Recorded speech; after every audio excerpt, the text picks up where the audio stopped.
What is a government, really? And why is the American government designed the way it is? We don't have a king who can just make up rules, or a dictator who can throw people in jail on a whim. Why? Because the United States is built on a set of core ideas, or principles.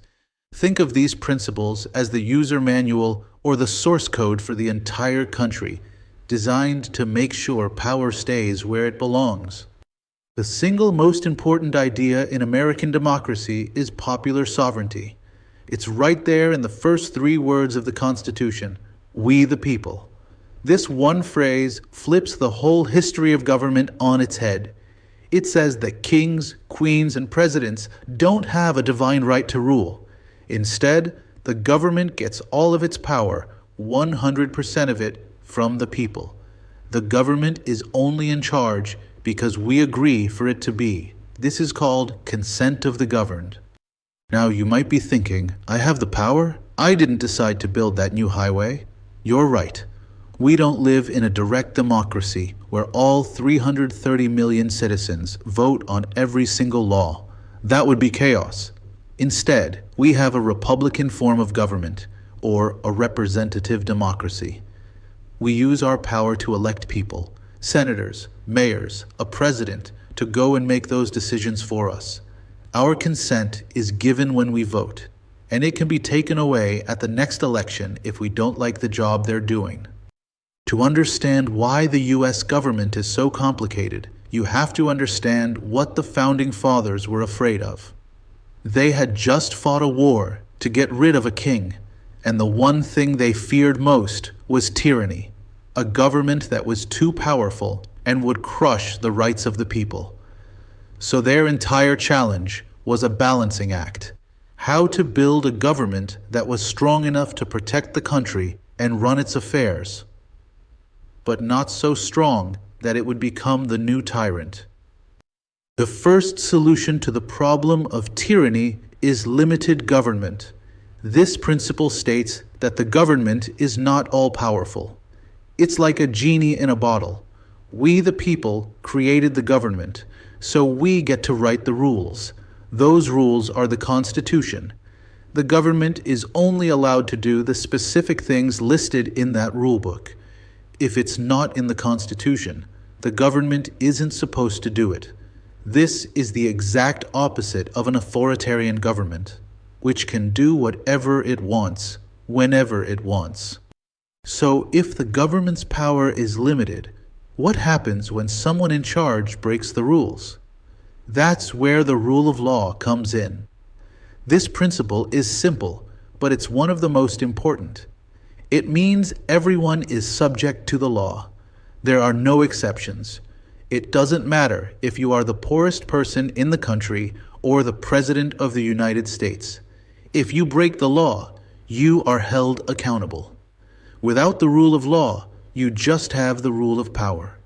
The founders were still paranoid. They didn't want to just write down your power is limited. They wanted to build it into the system. They took an idea from a French philosopher named Montesquieu, who suggested that the best way to stop power from being abused is to divide it.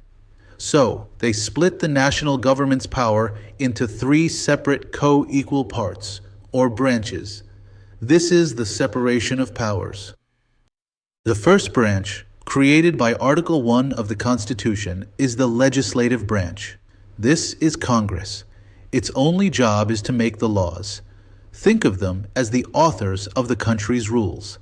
They are also given some very important specific powers, like the power to control all government spending, called the power of the purse, and the power to declare war. This branch is designed to be the closest to the people, since we elect its members directly. The second branch in Article 2 is the executive branch. This is the president and all the people who work for the president, like the cabinet, government agencies, and the military. Their job is not to make laws, but to enforce them. If Congress passes a law saying national parks must be protected, it's the executive branch's job, through the Park Service, to actually go out and do it. The president is also the commander-in-chief of the military. The third branch in Article 3 is the judicial branch. This is the Supreme Court and all the lower federal courts. Their job is to interpret the laws. What does that mean? Well, imagine Congress passes a law that says no vehicles in the park. What about a bicycle? What about an ambulance? It's the court's job to decide what the law means in specific situations. They are the referees who settle disputes and decide if a law has actually been broken. Now, the real genius of the system: checks and balances. The founders knew that just separating powers wasn't enough. They figured the people in each branch would be ambitious and try to grab power from the other branches. So they gave each branch a set of checks, or weapons, to fight back and limit the power of the other two. The whole point is to make the branches argue and compromise, which slows down the government and prevents any one group from taking over. Here's a classic example. Let's say Congress, the legislative branch, passes a new law, but the president, the head of the executive branch, thinks this law is terrible for the country. He can use his check and veto the bill. A veto is a formal "I refuse to sign this." The bill does not become a law. In this moment, the president has checked the power of Congress. But what if the president is just being difficult and the law is really important? Congress has a check on the president's check. If Congress can get a 2/3 supermajority in both the House and the Senate to vote for the bill a second time, they can override the president's veto. The bill becomes a law anyway, whether the president likes it or not. This is a perfect example of the push and pull of checks and balances. Here's another one. How do you get to be a powerful Supreme Court justice? The president, executive, gets to nominate anyone they want. That's a huge power. But here's the check.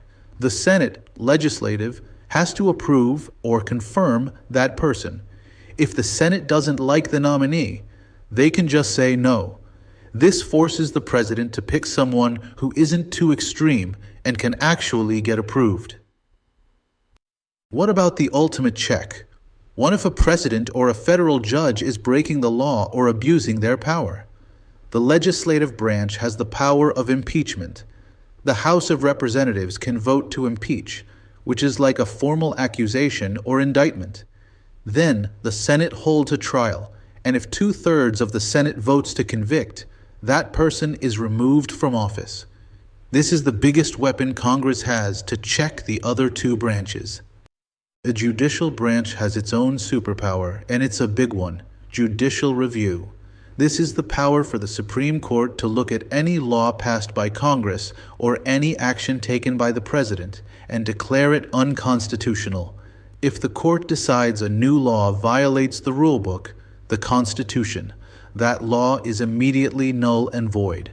It's like the referee throwing a flag and saying, "That's against the rules." This power wasn't explicitly written in the Constitution, but was established in a famous 1803 case, Marbury v. Madison. The founders didn't just divide power in Washington, D.C., they also divided it geographically. This principle is called federalism. It's the idea that power is shared between the one big national government and the 50 state governments. It's like having two bosses. The national government is in charge of big picture stuff, and the state government is in charge of your day-to-day life. Think of it this way.